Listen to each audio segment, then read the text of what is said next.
Fala pessoal, muito bom dia, boa tarde, boa noite, né? Dependendo do horário que você está assistindo. Seja muito bem-vindo ao nosso SaraCast, nosso podcast semanal aqui da BMC News, sempre trazendo grandes nomes do mercado, sobretudo focado em investimentos em ações. Hoje com ele, Gabriel Boente, nossa referência máxima aqui em análise, sobretudo focado em commodities, né? Vamos dizer assim, como um todo, né? Sim. Então vamos, Boente.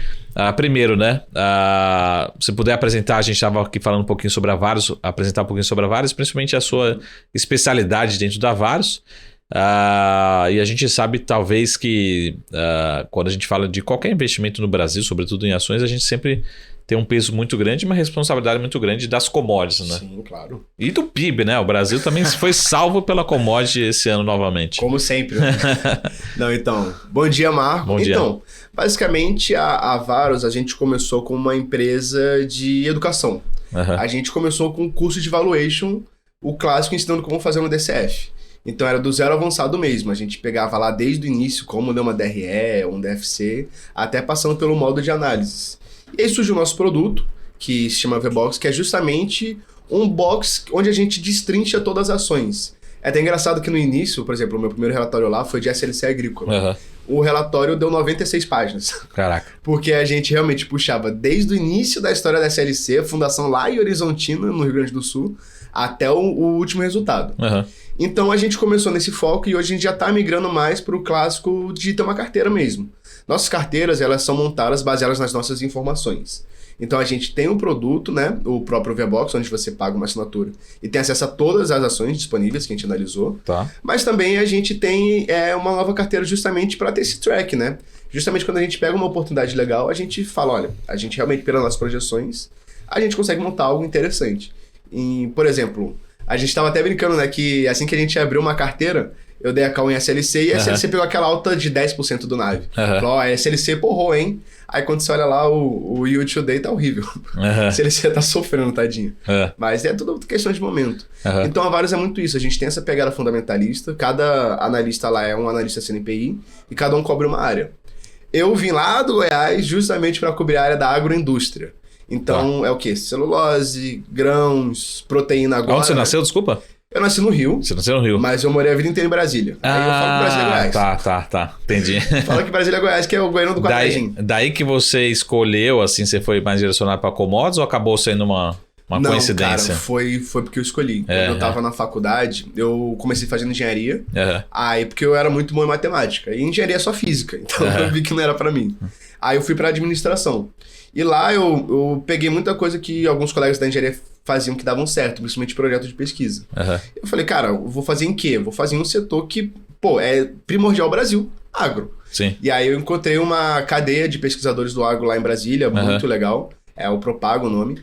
E aí o meu primeiro projeto foi até em soja. A gente fez um mapeamento de processo de soja não transgênica, que tem a questão de contaminação cruzada e tudo mais. Aí a gente botou os meninos lá de Unai pra ir na fazenda, coletar dados, ver o processo, e a gente fez as análises. Aí TCC, por exemplo, eu já mudei pra suinocultura, que eu sempre fui nessa pegada de sustentabilidade. E aí de lá ainda engatei um mestrado em café. Não terminei o mestrado porque eu vim pro Rio, né? Mas eu comecei a fazer um mestrado em café também. Sempre nesse foco da cadeia produtiva, porque eu sempre gostei dessa visão integrada. Não só da produção clássica, mas também no escoamento logístico, nas vendas e tudo mais. E aí, cara, um dia eu falei, eu sempre quis mercado financeiro. Então eu pensei, cara, a análise é realmente o que me move. Aí apareceu a Varus, eu falei, cara, eu acho que casa bem. Eles me chamaram pra ser analista de agro, eles já viram que eu comentava sobre no Twitter. E aí a gente uniu o útil ao agradável. Muito bom. E aí depois você vai descobrir que as commodities é um negócio... É caótico. É caótico. Gigante. Eu até brinco em todo relatório que eu falo que o mercado de commodities é o Leviatã global. Porque o Leviatã de Hobbes é aquilo, né? Tem que ter um estado enorme para impedir todo mundo se curva ele. Commodities é a mesma coisa. Ninguém consegue mandar porque é enorme. A gente só segue o fluxo. O petróleo caiu, o que eu posso fazer? Nada. O petróleo caiu porque caiu. Você não é maior que o Pepe. Então a mesma coisa. Chicago caiu, o que eu posso fazer? Chicago, cara. É os caras lá. É os caras, né? Que eles falam. Sim. Então, assim, realmente até para projetar commodity é bem difícil, né? O pessoal brinca muito que é cemitério de economista e é complicadíssimo. Então, por isso que a gente tem um motriz lá na Varus que a gente sempre tem que ser o mais conservador possível nas projeções. Isso mais ainda commodity, que é bem difícil. Então, tem que ter bastante cuidado na hora de você fazer um valuation, por exemplo. E eu vou fazer o meu podcast aqui, os nossos podcasts são sempre pautados pelas provocações, né? Perfeito. E aí, cara, não é meio decepcionante que você vê assim, tipo, uma empresa de commodity lá, qualquer empresa de petróleo negociando a 2 vezes lucro, você fala assim, cara, isso aqui devia valer 10 vezes lucro. Aí você vê uma empresa de tecnologia negociando a 50 vezes lucro, você fala assim, cara, porque o meu é 2 e o do vizinho é 50, né? Não fica essa briga com as finanças, né, com a academia, junto com a prática, você assim, pô, vai ficar negociando a 2 vezes lucro, 3 até quando, né? Cara, eu até falei uma vez, até numa live sua, né, eu gosto muito daquela visão do Malvo Sim, da expectativa que a gente coloca no preço. Geralmente, empresas de tecnologia, a galera coloca muita expectativa porque é um hype enorme, porque geralmente são coisas que a gente não conhece tão bem, então a gente não sabe precificar e entender o futuro. Tá. Um exemplo foi a bolha da Tesla. Carro elétrico. Começou a subir, desdobrou, subiu mais ainda, voltou o preço, aqueles 200. Então, porque as pessoas vão colocando. E aí chega lá, mas a Tesla praticamente não vendeu nada. Mas a expectativa estava nesse preço, por isso que subiu. E só agora que a Tesla está começando a dar um resultado legal, caminhando nas próprias pernas. Já nas commodities é mais complicado, porque o curto prazo ele é muito instável e tem muito ruído. Então, o próprio exemplo do petróleo, praticamente tudo é correlacionado com o petróleo. Algodão tem correlação com o petróleo, porque tem fibra sintética. Etanol tem correlação com o petróleo, tudo. Até os grãos tem, porque tem a questão dos custos e tudo mais. E o óleo de soja, por exemplo. Então, a expectativa nos preços da commodity sempre vão ser menores, justamente por conta desse ruído que a gente não entende. Então, a gente não consegue colocar uma expectativa. Então, dando o exemplo dos meus valuations, eu geralmente projeto 10 anos para frente. Tá bom. Então eu tenho que entender como que a empresa vai se comportar daqui a 10 anos. Então nisso, a gente tem que ter bastante cuidado como é que vai estar a performance da ação. Preço assim, se você perguntar preço para mim, é bem difícil eu saber preço do dia, né? Eu tenho que abrir lá o Trade Map, algum aplicativo, que aí eu vou saber. Sim. Porque como a gente já projeta e a gente tem todas as contas da empresa, e sabendo onde ela pode ir, de forma mais pessimista possível, a gente tem uma paz no coração. Foi um exemplo até engraçado, a própria SLC. Eu dei uma call nela, e aí eu refiz, porque o beta, ele dá muito ruído, então eu fiz a gente usou um bottom-up beta, e aí na hora, ela dá um preço... Depois você traduz pra gente essas coisas. O beta é um beta próprio da própria SLC. Ele é um beta propriamente alavancado, que leva em consideração as dívidas dela. Tá. E aí, ao invés de ser só, então, em relação ao Ibovespa, em relação a ela, o próprio setor dela e as dívidas dela. Tá. Então isso fica mais exato de entender a volatilidade. E aí, porque o beta ele dá muito ruído na hora de que a gente faz um valuation. Então, por exemplo, eu dei um preço, de novo, eu não lembro, vou falar 50. Tá. Aí um tempo depois, um grande banco foi lá e deu a call de 30. Ah, por que a call de 30? Não, porque vai vir um El Niño e vai morrer tudo. Tá. Aí ontem saiu a notícia do outro. Não, agora é o upside 50. Aí, o cliente, pessoa física ali, você fala, mas quem que tá certo? O fim do mundo ou o melhor? Pra gente não, a gente é tranquilo, porque eu projetei daqui a 10 anos, o El Niño dura só 2 anos. Então são ciclos. Então isso dá uma paz no coração pra gente. Muito bom. Aí é bem legal isso, cara. O valor, ele te dá essa paz, tranquilidade de saber o valor mesmo da própria empresa. Então é bem bacana, eu gosto bastante. Então vamos já começar pelos calls, assim. Basicamente, assim, o que tá acontecendo com a SLC, né, particularmente? É essa ansiedade em relação à safra, em relação ao El Niño? Sim.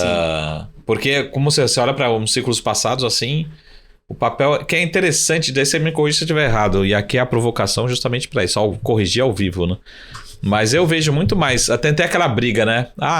O McDonald's não é uma empresa de hambúrguer, é uma empresa de imobiliária. E aí eu falo que a SLC também não é uma empresa agrícola, é uma empresa de terras, né? Então já começa a minha primeira provocação aqui. Legal. Né? Não, eles até soltaram, né? Antigamente eles soltavam a cada 2, 3 anos o NAV, né? Que é o valor líquido. Uma atualização. O valor líquido das terras, do portfólio. E agora estão soltando ano a ano. Tá. Na metade do ano, mais ou menos, de junho e agosto. Tá bom. Eu acho que é a Price que faz a auditoria das terras. Eu não tenho certeza, mas eu acho que é a Price. Tá. E aí, soltou que do ano passado foi 9,3 bilhões o portfólio. Tá. E esse ano já está em 10,5. Tá bom. 10,6. Então, assim, a terra dela valorizou em 1,6 bilhões de reais. Isso é legal, assim, para valuation não diz muita coisa pra gente, porque a gente pensa na questão do caixa, o que gera caixa. Tá. Como a SLC não foca em vender terra, o valor dela é mais uma mera curiosidade pra saber, ó, ela realmente tem um bom ativo, então você valoriza o ativo dela. Mas para caixa não é interessante. Então o que é bom pra gente ver de SLC? Até aquilo que eu tinha falado na live. São 3 forças motrizes. Mix de produtos, as receitas, eficiência operacional e investimentos. De receitas, a SLC tem um pequeno problema, porque as 3 principais commodities delas são soja, milho e algodão. Principalmente soja, que ocupa mais da metade da área dela, mas mais da metade da receita vem do algodão. Então ela está muito suscetível ao preço do algodão no mundo.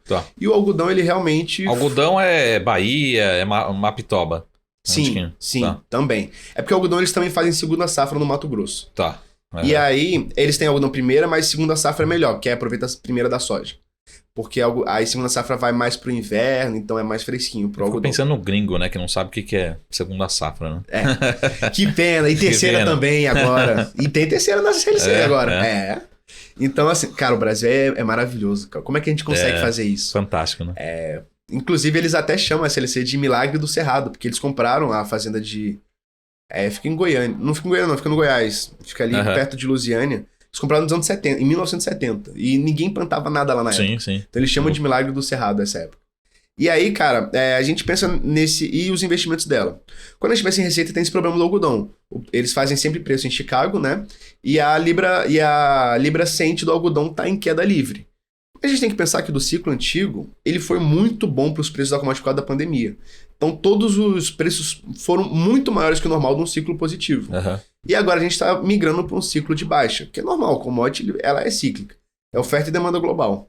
E aí a gente está migrando, então o pessoal tomou uma surpresa, porque caiu muito rápido. E ninguém meio que esperava isso, porque acho que todo mundo se empolgou na grande alta. E aliado a isso, o dólar também está em queda livre desde o início do ano. Então, para as receitas, isso é ruim. Mas pelo algodão ser o pior performance e é uma das maiores receitas da SLC, isso afeta. Mas aí vem a parte da eficiência operacional. Por que eu estou falando isso? Porque tem uma relação líquida entre receita e custo. O custo, até ano passado, ele estava muito alto por conta da guerra da Rússia e Ucrânia, dólar caro, frete e tudo mais. Então, apesar da commodity estar em alta, não estava valendo a pena. Muita gente estava tomando prejuízo com pouca eficiência operacional justamente por conta disso. Agora os custos caíram mais que as commodities. Então, apesar da receita ser menor ou crescer menos, você vai ter uma margem de operação positiva, porque o custo está menor. Porque você vê, o movimento dos fertilizantes caiu bastante, os próprios combustíveis caíram. Então isso é bom também para as fazendas. É um equilíbrio muito complicado. E no final tem a questão dos investimentos, né? A SLC, ela não costuma sair investindo muito. Sair comprando fazenda, sair fazendo coisas mirabolantes. Eles fazem muito devagar. É meio engraçado, porque é muito devagar mesmo. Eles são uma empresa tecnológica, eles começaram como tecnologia. Eles fizeram o primeiro trator, a primeira máquina colheitadeira do Brasil nacional foi a SLC que fez. Lá nos anos 30, 40. Antes de ser a SLC agrícola, né? Hoje eles têm uma joint venture com a John Deere, mas é fora da SLC da Bolsa. Então, assim, eles são uma empresa de tecnologia, então eles estão muito atentos no que acontece no campo, mas eles vão migrando devagar, então por isso o investimento ele é mais diluído. Então, por isso que eu gosto muito da SLC, ela dá muita segurança para um longo prazo. Então isso é bem legal, cara. E você tem de cabeça, só para encerrar a SLC, você tem de cabeça hoje quanto que foi esse último NAV, assim, quanto que tá distante do valor de mercado, enfim, qual que é o tamanho do desconto? Porque o mercado não costuma deixar muito longe, mas também não muito perto, né? Costuma tá sempre olhando. Eu sei que o portfólio dela tá acima de 10 bi, mas acho que o valor de mercado é um pouco maior, até porque ela é Ibovespa e tudo mais. E ela teve uma queda recente, né? Então, cara, não vou saber de cabeça. Essa aí realmente vamos deixar nele. Me quebrou. mas muito bom. Mas voltando pro Ibovespa aqui, a gente tem um peso muito grande de principalmente Petro e Vale, né? Uma consideração grande do Ibovespa, né? E aí, até de novo, a gente tá gravando esse podcast aqui antes da temporada de balanço, mas como é que você vê esses cases? Até eu vou pegar vamos pegar o caso de Vale particularmente, né? Como é que você está vendo a dinâmica de minério e particularmente Vale? Porque se eu olhar para Vale em termos de múltiplos, mesmo com esse minério já mais baixo, fica aquela dúvida, né? Que o pessoal da tipo perguntar, fala, bom, gente, mas será que já não está no preço? Pô, o mercado não está perpetuando um minério já de 75, 80, né? Pô, mas quanto? Teria que cair mais 20, 25% para... Então fica aquela dúvida do que está no preço, né? Então, como você é analista, a gente consegue estressar bem aqui os modelos. Claro, né? claro. Cara, assim, eu não cubro o Vale, mas lá... Como é que funciona lá na Varus? O analista do setor, quando a gente faz uma revisão de case, ele tem que apresentar para todo o time de analistas e a gente faz uma sabatina. Então a gente fez uma revisão de Vale lá, foi o Thiago que fez, Thiago Duarte. Ele é até o cara de logística e ele pega também algumas commodities, as hard commodities. E aí ele fez o de Vale e a gente estressou bem o valor porque é um case bem complicado, porque ela é muito sensível à variação da commodity mesmo. Então qualquer variaçãozinha pequena, tanto para mais quanto para menos, a ação ela é muito estressada. Então isso fica bem complicado porque depende muito de dinâmica China. E aí a gente realmente não sabe como que é a China, porque eles são muito instáveis, né? Uma hora eles abrem, uma hora eles fazem que vão, uma outra fazem que não vão. Então é bem complicado. E uma ação, querendo ou não, você não consegue ter essa segurança, essa paz, mesmo que ela seja muito enorme. Então a dinâmica de Vale é bem engraçada, porque a gente fala, não, agora tá 70, vale a pena. Realmente pode valer a pena, mas se pular para 90 já não vale mais. E pode pular para 90 em uma semana. Então é uma empresa assim que, obviamente, quem tem o costume de investir em campeãs da bolsa, que eu acho que é uma das melhores formas de se investir, a Vale é campeã. Apesar, pode falar o que for, Vale é campeã, Petrobras é campeã, sim. Mesmo que tenha toda a intervenção estatal, campeão que vale. Então, para o longo prazo, é muito difícil de projetar, por conta dessa grande volatilidade do minério. Então, às vezes a gente pode estar gravando hoje e falar, não, mas hoje ela tá no preço. Aí quando vai ao ar, não, já não tá mais. Porque o minério já voltou, já foi doideira. E a gente tá num momento do mundo também, que a economia global ela tá um pouco complicada, porque o mundo ele tá experimentando um suco de Brasil. Sim. Que é uma instabilidade política enorme, e um câmbio horrível e uma inflação, uma taxa de juros incontrolável. Então, assim, pô, com todo respeito, mas é até engraçado ver o americano ver o que é inflação e eles não saberem o que fazer. Assim, o Powell fica, não, porque agora é o soft landing, que não sei o quê. A gente fica, pô, filho, a gente subiu de 2 para 13 em um mês. A Selic, pô, fé em Deus. Não, vamos subir devagar, que não sei o quê. Não, aqui a gente come inflação no café da manhã. Então, essa dinâmica global, ela fica bem complicada. Então, precificar uma empresa como a Vale, ainda que negocia muito spot, fica mais difícil ainda. Spot é quando você negocia o preço à vista, você não faz contratos futuros. Então, quando você negocia mais o preço à vista de tanta volatilidade, é um pouco difícil saber onde ela está. Mas nessa casa dos 70, o minério, ele já fica até interessante, entendeu? Mas a partir do momento que ele cai mais, aí já não vale tanto a pena. Porque, de novo, ela tem um bom... Ela começa a ter um desgaste mesmo no próprio preço, porque, de novo, depende muito. É aquilo que eu falei dos 3 pontos. O mix de produtos, eficiência operacional e investimentos. A Vale independe, é produto.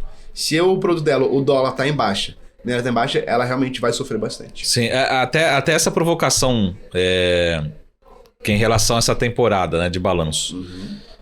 De novo, a gente tá gravando aqui no primeira quinzena de julho. A gente não viu ainda os resultados do segundo trimestre.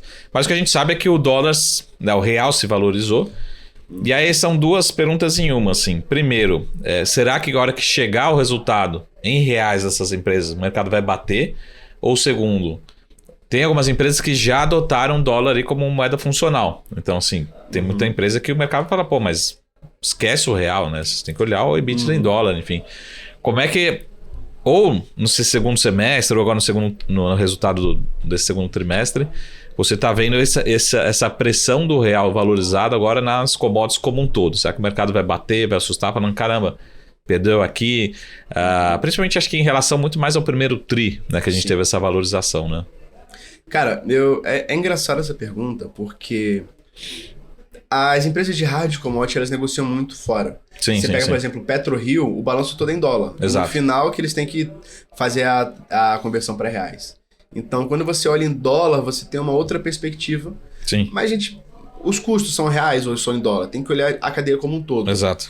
Então, isso traz uma grande dificuldade. O mercado como um todo, ele é muito pautado pelas notícias. Então, a gente como analista, né, é importante entender como tá a dinâmica em dólar. Mas quando for sair lá no jornal, vai falar, ó, prejuízo foi em reais. Sim. Menos 50 milhões de reais. Aí a PF fica, meu Deus, e agora? Prejuízo. Olha, lucro líquido já morre. Inclusive, para empresa exportadora, abrindo meu coração aqui, eu quase nunca olho o lucro líquido. Assim, o lucro líquido ele é bom para dividendo e olha lá. Sim. Mas a gente para já até na própria margem operacional. Tá. justamente porque é de lá que a gente puxa o exportadora é praticamente o 100% do seu setor, né? Exatamente. Então, assim, porque o lucro teve prejuízo. Eu fico, pô, mas... a prejuízo pode ser a questão do imposto que foi mais alto, que teve uma compensação. Às vezes foi câmbio, que tem a despesa financeira, foi alguma doideira lá. Às vezes quando bota a equivalência patrimonial depois, aí fica uma loucura. Não, mas aí a gente olha a operação. Aí tira o imposto de lá, que é para tirar o NOPAT, que a gente chama. Aí sim a gente entende como ela tá gerando caixa. Porque no final das contas, cara, toda empresa ela existe para gerar dinheiro, para gerar caixa. Não, porque ela tá distribuindo dividendo, então ela gera caixa. Será? Igual, por exemplo, o caso da elétrica lá, que deu cashback de dividendo, né? Sempre dava dividendo e agora ela vai diminuir o capital justamente para você pegar o dividendo de volta. Então você tem que ter bastante cuidado com essas empresas exportadoras por isso. Quando você só olha a parte do lucro líquido, porque assim, na DRE, depois da margem operacional, depois do resultado operacional, vem as despesas financeiras, que é tudo que incide de juros e o próprio câmbio. E também vem a parte dos impostos, que já é bem Brasil. Então, quando a gente olha exportadora, essas duas partes é onde o filho chora, mas não vê. Porque se ela teve algum prejuízo de tesouraria, se ela teve alguma incidência de imposto, que o Brasil sempre cobra imposto dos anos 70 agora, isso afeta diretamente. Mas não quer dizer que a empresa é ruim porque deu esse prejuízo. E aí até uma pergunta, por exemplo, o câmbio nesse trimestre, e até já antecipando aqui, o que o mercado vai olhar? Porque o câmbio nesse trimestre ele vai reduzir a geração de caixa operacional das exportadoras. Só que talvez aumente o lucro. Daí vai sair no jornal, até que na BMC News mesmo, né? O lucro cresce 10%, né? E aí, como é que o mercado vai ficar nessa dúvida e reagir à operação e ao lucro, né? Pois é tudo manobra contábil. E assim, não é legal falar, a gente fala manobra, mas assim, é um movimento contábil natural. Sim. Mas para entender o valor da empresa como investimento, porque você pode tradar, sem problema nenhum, mas quando você quer investir, colocar o dinheiro no ativo, você tem que entender como é que está o operacional dela, essa eficiência operacional. Porque, de novo, o diferencial... isso é até Porter que fala, o Michael Porter. Ele fala assim, para sua empresa se destacar, ou você cria algo muito inédito, ou você vende mais barato que todo mundo. Ou você vende mais barato que todo mundo, ou você é mais eficiente que todo mundo. Você não pode vender mais barato que a commodity, o preço é igual. Então você tem que ser mais eficiente. A diferença de uma empresa de commodities é a sua eficiência. Então, por exemplo... PetroRio é o supra-sumo, uma delicinha de operacional. Por quê? Porque eles mandam bem nisso. O preço do petróleo é igual para todas as petrolíferas. Mas como eles têm um bom operacional, isso alavanca muito o resultado deles, independente de lucro ou não, por conta de mesa de trade e tudo mais. A própria SLC, você pega as empresas agrícolas, cara, margem operacional aí, sempre mais de 30%, já semestre bate 50% de margem operacional. É muita coisa. Você tirar os custos e... Mesmo tirando o custo de frete, gasolina e tudo mais, ainda 50% tá na tua mão, cara, é muita coisa. Então, mesmo com dólar, com as expectativas, o mercado ele tende a bater sim, porque para vender para cliente realmente, deu prejuízo, é bom movimentar, mas para quem investe assim com uma cabeça mais a longo prazo, tá em paz porque sabe que se a empresa consegue manter um bom operacional e a geração de caixa, essa é a força motriz que vale mais. Deixa eu só fazer a última pergunta aqui antes do primeiro bloco, de a gente terminar. Dentro dos setores que você acompanha, também falando de resultado, ou segundo semestre, enfim. Porque commodities a gente acha que é tudo uma coisa só, né? Mas o quanto que você está confortável, no sentido assim, pegar proteína, as margens foram horrorosas aqui no primeiro tri, né? Aí fica aquela dúvida, vai ficar horrível ou esse foi o bottom, né? Petróleo, as empresas estão super rentáveis, mas todo mundo, o produtor de petróleo queria o petróleo 200, né? Então, então assim, dentro do contexto, se for commodities, né, escolher, sei lá, os próximos 12 meses, né? Qual que você tem um nível... E tem até a questão de celulose também, celulose... Bateu ali no ano passado, aí fala, não, mas a demanda continua boa e tal. E tem alguns outros cases, assim, que acho que até a gente teve... Eu esperava um ano duro, mas a gente teve até uma redução de preço agora, que é na Ferbasa, né? A Ferbasa acabou de anunciar uma redução pro terceiro tri de ferro-liga, acho que do cromo, se falar na memória.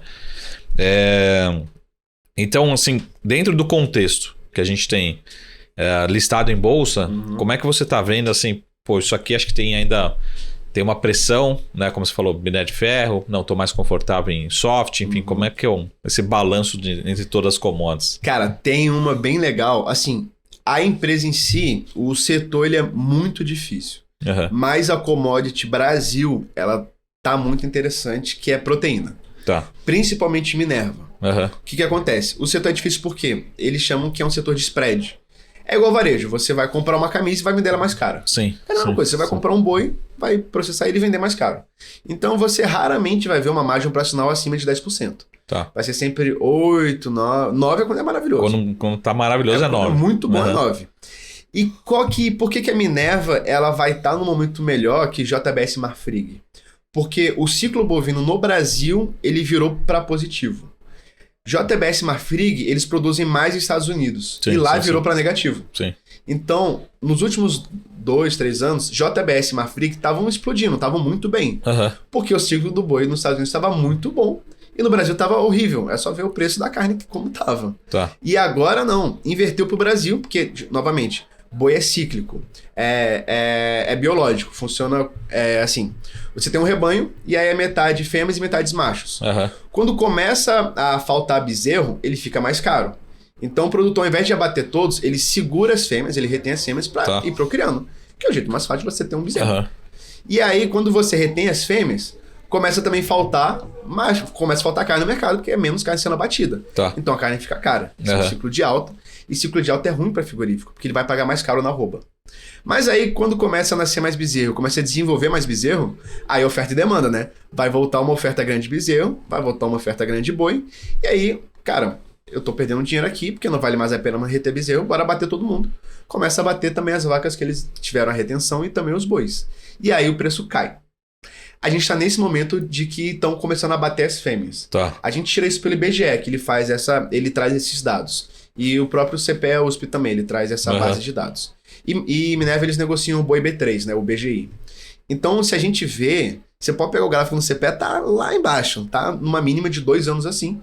Justamente por quê? Porque é cíclico, é o ciclo do boi. Assim como daqui a 1 ano e meio, 2 anos, o ciclo ele sempre vai se encurtando por conta da tecnologia. Vai subir de novo. Isso é interessante porque com a arroba mais barata, o frigorífico ele aumenta a margem, porque ele compra mais barato e vende mais caro. E o mercado também. Inclusive, até o glorioso Giroto no Twitter, ele fala, o mercado é sempre atrasado. Se tua carne não tá barata, é porque o mercado que tá te enrolando. E é verdade. A tendência é que, sim, o homem é sortudo, então vai ter picanha. Mais barata. Mais barata, justo.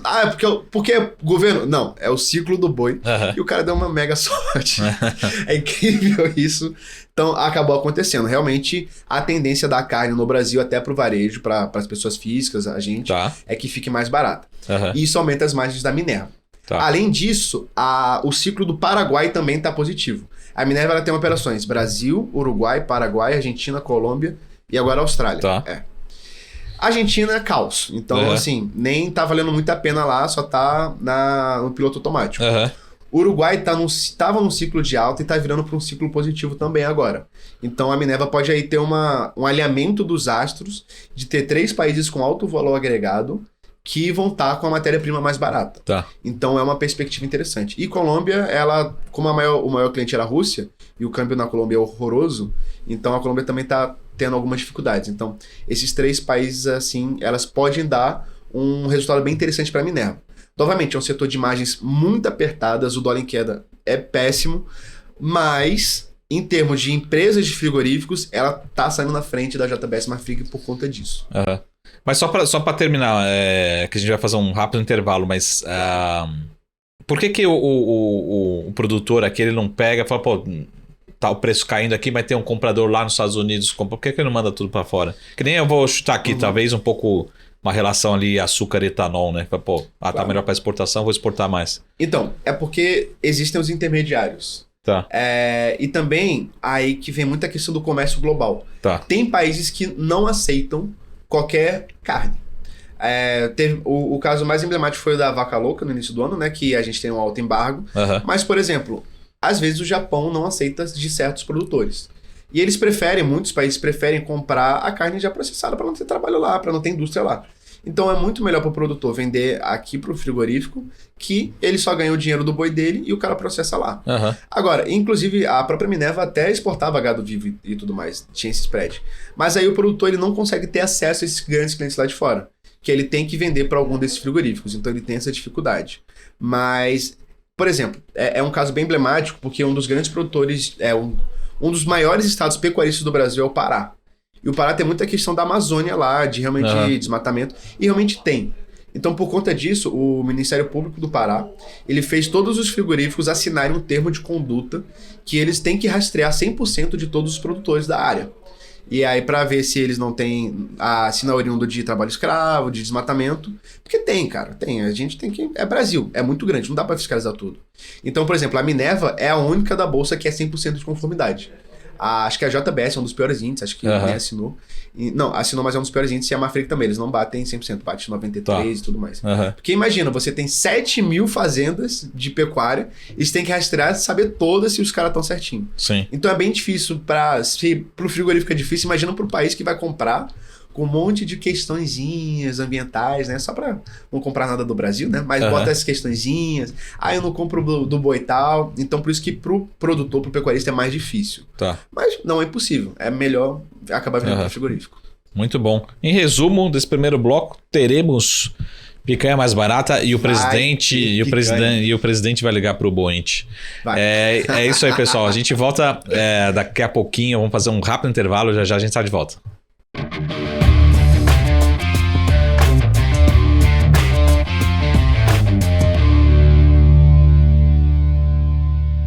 Fala pessoal, estamos de volta ao nosso SaraCast especial aqui, Commodities, e também sigam lá o Boente, né, a nossa referência mora aqui da Varus em relação inclusive tem uns artigos legais. A cara newsletter de vocês é aberta para todos, né? Aberta para todos. Então tem uns artigos legais que você publica também no LinkedIn ali relacionando com commodities, sobre bolsa, né? Legal. Bem bacana, né?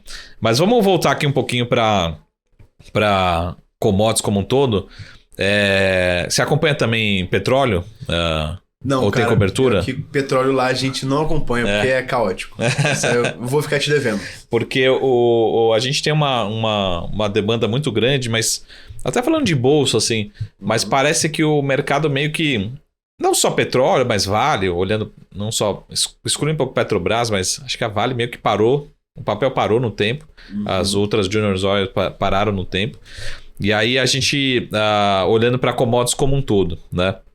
Mas eu queria fazer uma outra pergunta. Alguns dias atrás, a gente teve a apresentação do Plano Safra, né? Sim. Foi muito bom, foi recorde, foi bem recebido pelos produtores, mas parece que as ações ainda não perceberam ainda, assim, por que o mercado ainda não acordou de uma forma geral, assim, pelo menos eu acompanhei alguns papéis, não todos, de commodities listados em bolsa, mas todo mundo comentou, essa empresa vai ser beneficiada, essa aqui, mas a ação em bolsa ainda acho que não percebeu isso ainda, né? É aquilo que eu te falei, tem muita questão da expectativa, de aonde a gente vai conseguir caminhar nisso. A primeira, a mais óbvia vencedora seria a Kepler, porque tem uma linha do Plano Safra justamente para armazéns. Legal. E a Kepler, qual que é o problema da Kepler? Ela tem um bom produto, um produto que a gente tem demanda, que não tem no Brasil, a gente tem um déficit de armazenagem enorme. Sim. Direto a gente vê no Twitter vários vídeos de gente colocando o grão no ar livre mesmo, porque não tem onde estocar. E a Kepler, ela tem esse produto que é o armazém. O problema é que é um produto muito caro. E aí ninguém consegue comprar. E com taxa de juros altas, fica pior ainda de comprar, então ela fica mais complicada de vender. Tá. Com o Plano Safra, você abre linhas de financiamento própria para isso, aí volta a ter esse apetite. Inclusive, apetite é a palavra-chave, porque como a economia ainda está com uma taxa de juros muito alta, o produtor rural, não todos, mas alguns, principalmente o pequeno e o médio, eles vão meio que naquela linha do funcionário público que quer pegar um empréstimo consignado. Se a taxa de juros não for zero, ele se sente ofendido. Eu falei até com um colega que ele é do Rabobank, lá do Paraná. Ele fala, cara, a gente pode mostrar o que for de projetos e taxa de juros. Se o cara fala, a taxa de juros não for, sei lá, abaixo de 5%, ele não fecha. Tá. E assim, se ele quer 12, 13, porrada. Então, é complicado. Então, por isso que o produtor, ele não tava antes muito na vibe de querer investir, de querer gastar dinheiro. Muito por conta da taxa de juros, é justíssimo. A Selic tá alta justamente para não ter economia. É para a economia esfriar mesmo. Sim. Então, isso é um pouco percebido também pelas ações. É muito mais o desconto nessas taxas, das taxas de desconto, justamente pela Selic alta. Com a tendência de queda na Selic, a taxa futura dando aquela caidinha, aí volta a ter aquele apetite por investimentos. Então, as empresas elas vão começar a acordar justamente por isso. Essa é uma fase de investimentos, então investimentos assim, exceto celulose, que eles estão terminando a fase de investimentos, é a hora que o pessoal vai começar a virar esse ciclo para começar a pegar o crédito plano safra, começar a investir e realmente se preparar até para o aninho que está vindo. Como a gente faz um tempo que não pega uma seca mais no Nordeste, e foi uma região que se desenvolveu, agora é hora de desenvolver muito projeto de irrigação e tudo mais. Porque o Brasil não tem projeto de irrigação, né? Não tem muito. Boa parte da nossa agricultura é de sequeiro. A gente planta no cerrado, porque a gente sabe quando vai chover, então não precisa irrigar. E esse é um grande diferencial. Você pega Estados Unidos, outros lugares, eles têm que usar irrigado. Então é mais custoso e você gasta água, né? Aí a pessoa fala, agronegócio destrói a água do Brasil. Não, a gente não irriga. A gente não desvia fluxo de rio. A gente pode, no máximo, dar uma prejudicada no lençol freático, porque tem mais plantas sugando, mas aí tem mais a questão da fotossíntese e tudo mais. Não tem não prejudica diretamente dessa forma, igual nos outros lugares do mundo. Você pega aí o Mar Negro, no Afeganistão, ele secou, justamente por conta da indústria do algodão lá. Eles desviaram todo o custo de água e o mar secou, dando um monte de problema de saúde. No Brasil não tem isso. Mas pode ser que precise em momentos de seca, porque seca é triste para todo mundo. Muito bom. Deixa eu só trocar completamente de assunto antes que eu esqueça. O lance é o seguinte, chama reforma tributária. E aqui não é... Porque acho que ainda é cedo e a palavra que eu tenho mais utilizado em relação à reforma tributária é calma, né? Calma que ainda tem muita coisa para rolar ainda.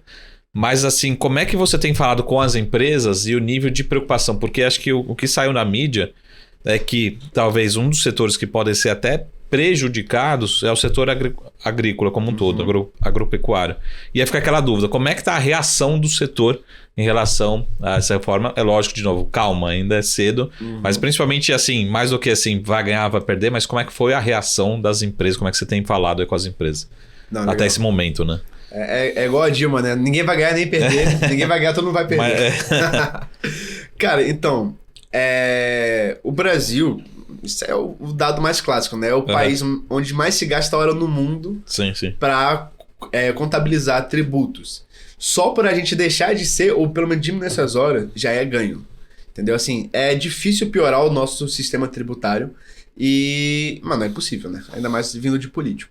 Mas uma coisa até que eu comentei ontem no ao vivo, no fechamento, é uma coisa bem interessante. A SLC e Brasil Agro, dando um exemplo, de quem exporta algodão. Tá. Eles só exportam, todo o algodão que eles mandam é exportado. E aí a nossa indústria local não consegue comprar algodão barato de grandes empresas porque eles só exportam. Aí depois fala, é um absurdo, o agronegócio não traz comida, não traz alimento pro Brasil, porque os caras são maus, eles só querem saber de dólar. Cara, a gente não vende pro mercado interno porque não vale a pena, porque toda venda para o mercado interno tem incidência de PIS e COFINS. Então vale muito mais a pena você exportar, porque você não vai pagar esses impostos, do que você vender para o mercado interno. E quando você não vende matéria-prima barata, a sua indústria não desenvolve. Tá. Então, assim, a indústria do etanol desenvolve por quê? Porque tem muito incentivo fiscal, desde o pró-álcool nos anos 70, para conseguir fazer funcionar essa indústria. E até onde precisa. E é até um problema sério. Então, pega esse exemplo do algodão. O que a gente tem que fazer hoje, então? A gente vende algodão para a China faz camisa e a gente compra a camisa da Shein. Então, assim, como é que fica o cara local? E ainda sem pagar imposto, né? Que o pessoal comprava de lá. Sim. Aí o cara local paga um monte de impostos, produz mais caro e fica sem vender, porque o pessoal compra da China com algodão brasileiro. Então, isso já é um absurdo. Isso é quase um escárnio pro produtor brasileiro. E até mesmo para as próprias empresas. O agro, eles ficam bem distantes da mídia. Então, muita gente não entende desses problemas. Claro, tem um cara que tá cagando pro Brasil e só quer exportar. É capitalismo, é isso. Mas muita gente queria vender pro Brasil, mas não consegue.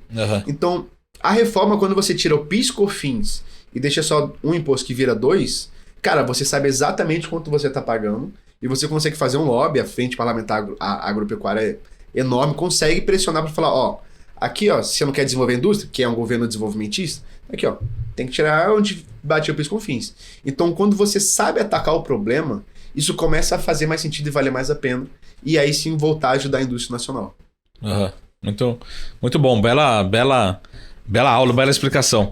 Ô Boenti, a gente tem pouquíssimo tempo agora, se você lembrar de algum outro setor, acho que é importante, mas eu queria falar aqui um pouquinho também sobre celulose. Boa. Se você tá alinhado com celulose, porque até inclusive acho que saiu um ranking, né? Esses rankings são super fáceis de calcular, mas mostrando as ações que subiram todos os anos ali, nos últimos 5 anos, e uma delas não é Suzano, não é Klabin, é Irani. Graças a Deus. Então é justamente isso, eu queria que você falasse um pouquinho sobre o setor, que o setor assim, ele parece assim, pô, vamos se preocupar menos com o Ibovespa, se está subindo, se está caindo, mas é um setor que entrega pra caramba, crescimento super competitivo, o Brasil é uma máquina, né? Enfim, então eu queria explorar um pouquinho essa visão que o setor tem e falar um pouquinho das suas preferências também. Legal. Então, o setor de celulose, como é que funciona a cadeia? Como é que funciona a cadeia de celulose? Você tem a árvore, você planta a árvore, você produz a celulose, picando e cozinhando a árvore, aí você, da celulose, pode fazer papel, e do papel você pode ter vários tipos de papéis. Suzano, e aí a celulose são 2 tipos, ou de eucalipto ou de pinheiro. Eucalipto é fibra curta e pinheiro é fibra longa. Suzano só faz de eucalipto, então só faz fibra curta, ela vende madeira, ela vende celulose e vende papel. Klabin, ela faz tanto eucalipto quanto pinheiro. Então ela tem a floresta dos dois, vende os dois, vende a celulose dos dois, mas papel é só de fibra longa. Irani, ela não faz nada, ela só vende papel. Ela produz, ela tem a floresta, ela produz a celulose, mas ela não vende. Ela só vende o papel dela, que é o papelão ondulado. O foco da Irani, cara, é justamente a indústria de frigorífico. Porque ela tá ali no... Eu esqueci a cidade de Irani agora, onde é que eles... Tem a cidade de Irani, mas é uma cidade vizinha. Você traça um raio de 100 km, você pega todo o oeste catarinense. O oeste catarinense sozinho, ele foi responsável por 56% de toda a exportação de suíno do Brasil. Então só essa área aí já é... Assim, o oeste catarinense é um colosso global de proteína. E aí, quando você exporta proteína, você exporta em caixa de papelão. Você tem a primeira embalagem, que é aquela vácuo que a gente conhece. E na embalagem de vácuo você tem a de papelão. Inclusive pode ser de fibra reciclada, né? Pode ser de papelão reciclado, porque não tem contato direto com o alimento. Então, o grande motriz da Irani é esse. Aí você fala, mas eu compro Irani por causa do e-commerce. E o e-commerce não afeta nada? Afeta. Como o e-commerce subiu muito na pandemia, a demanda aumentou. Se a demanda aumentou, faltou papel de e-commerce no Brasil. Faltou papelão na pandemia. Porque todo mundo começou a comprar. Então, cara, com a demanda alta, o preço sobe. O preço do papelão para e-commerce sobe, o preço dos outros papelões sobe. Então a Irani é beneficiada por isso. Quem domina o e-commerce no Brasil, querendo ou não, é a Klabin. Quando você compra uma coisa na Amazon, vem lá a caixinha da Irani, o logo dela, bonitinho. Até tiro foto, sempre quando chega lá em casa eu acabo tirando foto.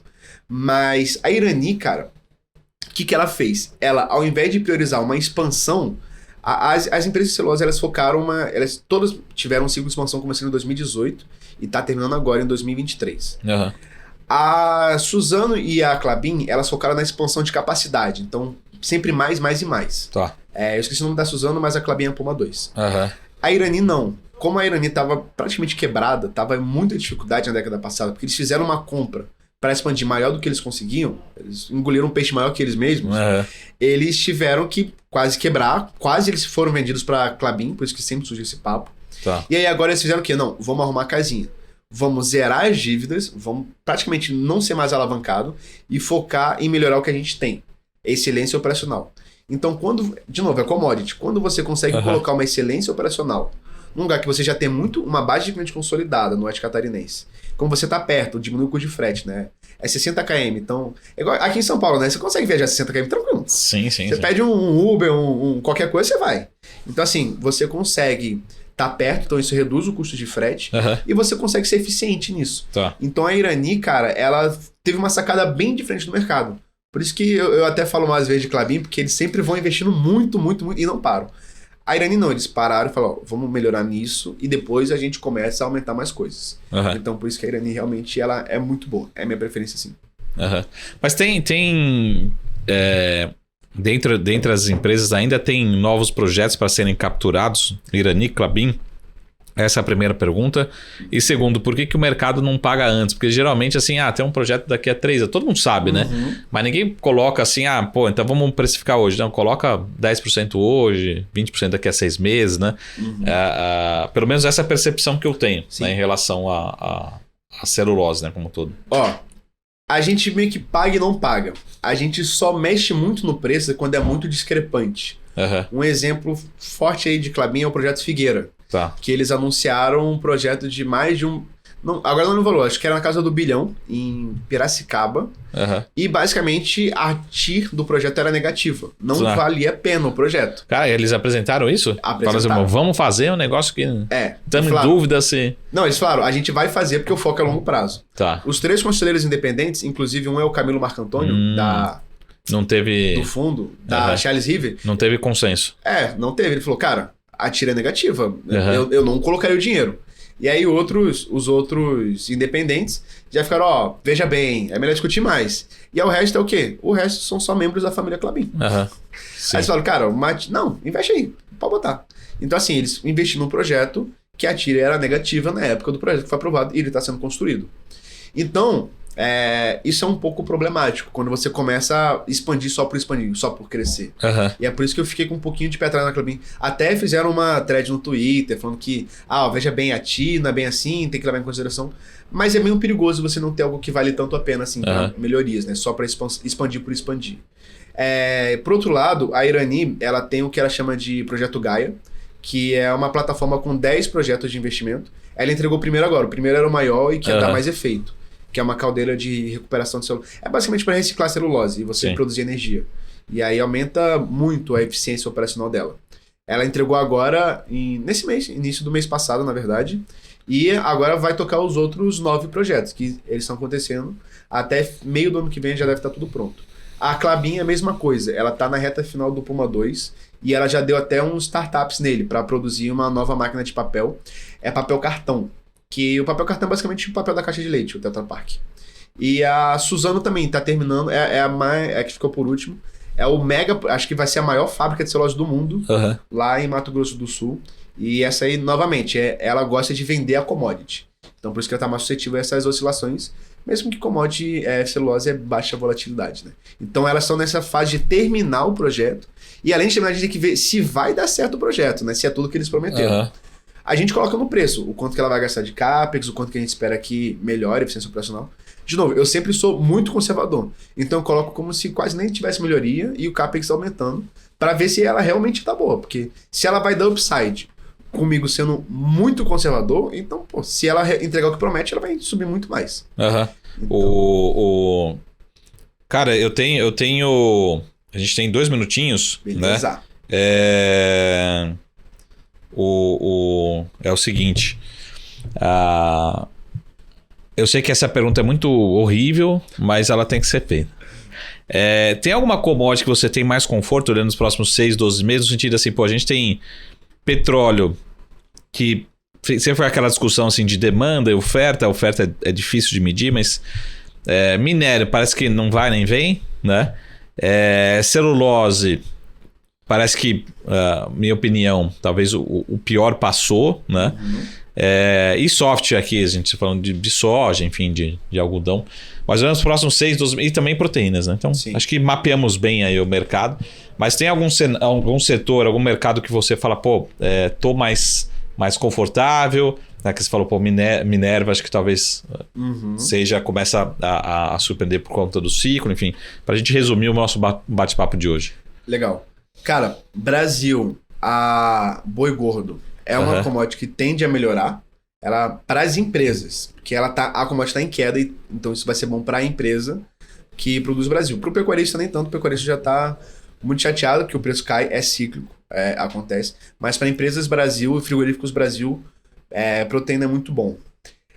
Provavelmente algodão também. Algodão ele pode se beneficiar com o El Niño, com o inverno mais fresco aqui mais ao sul do Brasil, que é onde a gente costuma produzir. Café também, porque o café sofreu muito. Não tem empresa na bolsa que produz café, mas todo mundo toma café, né? Sim, então é bom a gente saber. E, cara, de minério, um que eu vi no Twitter recentemente, mas que eu gostaria de ler mais sobre, é o ouro. O ouro tá voltando a performar bem. Ele tá gerando muito valor agregado.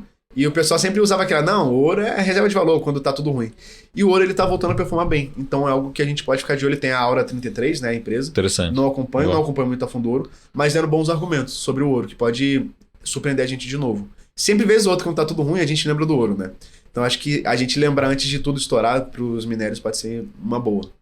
E, cara, petróleo, querendo ou não, ele ainda manda no mundo, né? A gente tem que acompanhar e se curvar a ele, as vontades do petróleo, mas é o que a gente tem que acompanhar com carinho, porque tudo é correlacionado com petróleo. Fibra sintética, óleo de soja, tudo. Então tudo que a OPEP lá vai dizer, a gente tem que ficar bem atento. Porque, querendo ou não, ele que manda...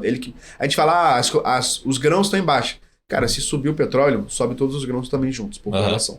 Sobe etanol por causa da gasolina, óleo de soja, fibra sintética, sobe tudo. Então é algo que a gente tem que ficar bastante de olho, sim. É o que é o nosso principal norte. Muito bom. Pô, Boente, muito, muito gentil.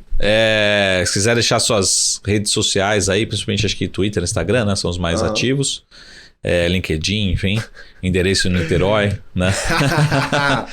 manda pra geral aí.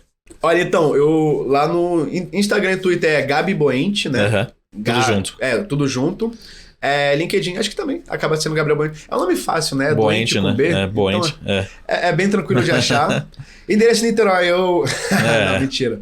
Não, mas quem for lá em Caraí pode visitar. É mais fácil você achar você no aeroporto do que em Niterói, né? Achar no aeroporto. Tá ou sempre... uma vez ou outra no Leblon, na praia.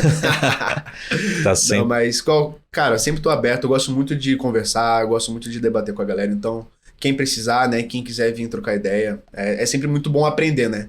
Falar também, mas é muito bom aprender com vocês, que vocês são mestres dos mercados, então... Não, aqui a gente só faz a intermediação aqui, e as provocações. Legal. Mas muito bom, parabéns pelo trabalho, manda um abraço para todo mundo lá da Varus e volte aí mais vezes. Beleza, tamo junto. Valeu, Boente, esse foi o nosso bate-papo aqui com a podcast especial que falam sobre commodities, Gabriel Boente lá da Varus, e a gente se vê aqui na semana que vem, até mais, tchau!